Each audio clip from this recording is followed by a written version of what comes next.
Hi there, this is Åsa with a new process video.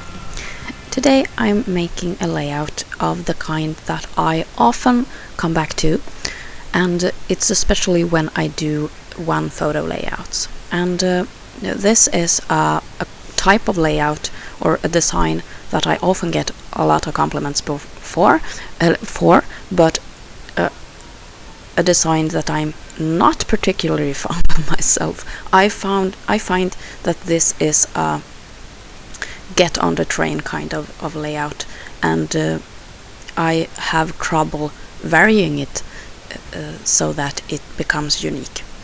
But at the other hand, when I do these layouts, I get to use papers from my stash, like 6x6 papers, that I not think that I would have used otherwise, and I seldom think that these layouts become the same because you can vary it for eternity with different kinds of papers. So I think this is probably something in my head, and it's not a lot of reality going on, but my feeling about this type of layout is that it's like climbing on the train and just do the same stuff that you did last time, but that's okay too, and it's a concept that's kind of successful if you want to stay current and do something that's looks good with one photo.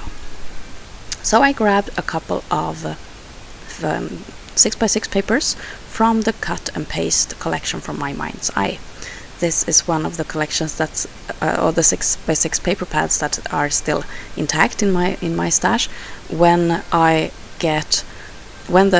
paper pads get a bit thin, I like to tear out the papers and I sort them by color in a box, and that's been a really success for me, since when I need a certain kind of color for a layer or something like that, I just go through my box and I have a limited amount of papers to look for, and I think it's really easy to use the 6x6 papers because you don't have to cut into a full sheet of 12x12. So I think it's a really nice method to use up the 6x6 papers. But this pad is still within its covers, and I'm using 3 papers from the same collection as the layering behind my photo this time. And as you can see, I cut strips or like angles of the papers so that I could use the same paper more than once on the page. A while back I made a whole bunch of planner icons, and I'm not really into planning. Like I have a page for each week, and I write down everything that I do or should do. I don't plan like that, but I have a homemade traveler's journal that I carry with me all the time and where I keep notes. It's mostly about my scrapbooking. I also have a section where I can plan meals, and I have another where I just have a bit of a calendar going on. A while back in my life, now it's almost 10 years, I was a teacher, and being a teacher, I pretty much lived in my planner. It was my extra brain, and those few times when I forgot or misplaced my planner, it was a horror because I had everything there, and this was of course before you could have everything on your phone. So then I kind of crashed. I did crash and this planner kind of thing, it became like a symbol for the stress that I had while being a teacher. So I have not had any kind of wantings to get back into the planning and the calendar kind of business, but sometimes it's convenient to write things down when you have an appointment and something like that. and I made a whole bunch of icons, like small circles with different symbols on that I could use in my calendar. And when I had cut those out on the silhouette, I got this like a negative kind of a stencil left, and I wanted to keep that one to use as a stencil in my scrapbooking. So that was the thing that I used to space these dots evenly on my page, on the border or the edge of my page. And I just used Neo crayons for the coloring. And that's just to create something with a bit of dimension on the background paper. I have outlined the pattern papers with my thin pen, and that's just to keep them more separate, since they have really busy patterns, all of them. And now I using some thin washi tape, just monocolored thin washi tape, to create some other embellishments and the colors on the page. I have a folder with like die cuts from Chimel and a couple of other brands that go in the same style, and I brought this one out and picked out a lot of die cuts that I thought fitted these colors.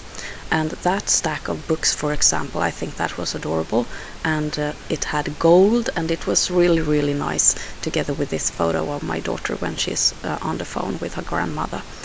And I went with the same gold theme and picked out a couple of other like die cuts with the same colors and with gold. So nothing really special. I went with random stuff.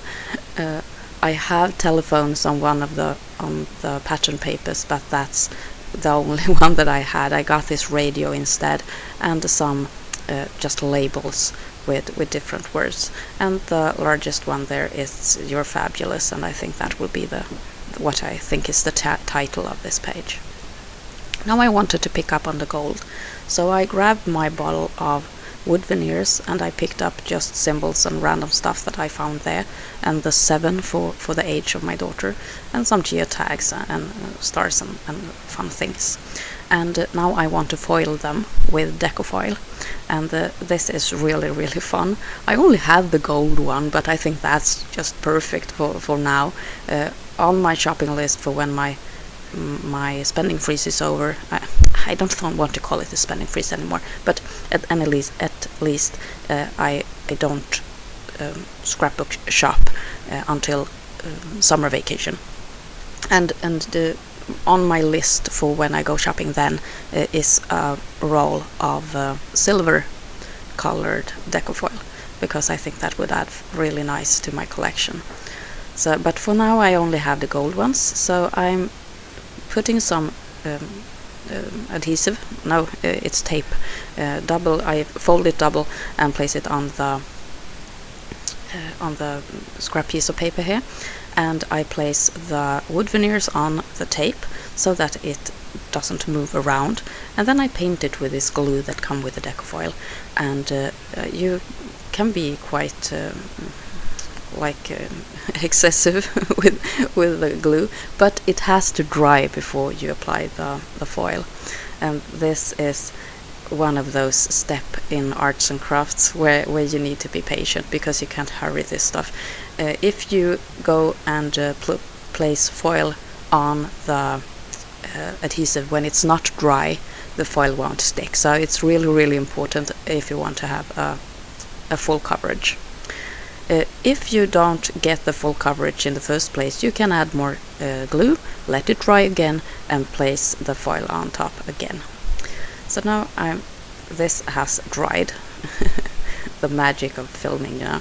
And I place the foil on top of the wood veneers, and I just rub with my finger, and the foil comes up and off, and you can see that it leaves empty spaces in that foil piece there. That's the foil that I've been using. So it's easy to see where you can apply more foil. I need to get a little bit more. But it's something very frugal with this product, and you don't need much to get a lot of foiling, especially when you use wood veneers like this. This has been a very nice addition to my scrapbooking, I think, and it's a very fun way to spice up the wood veneers. And I will keep on doing this as long as it still feels fresh with the metal shine.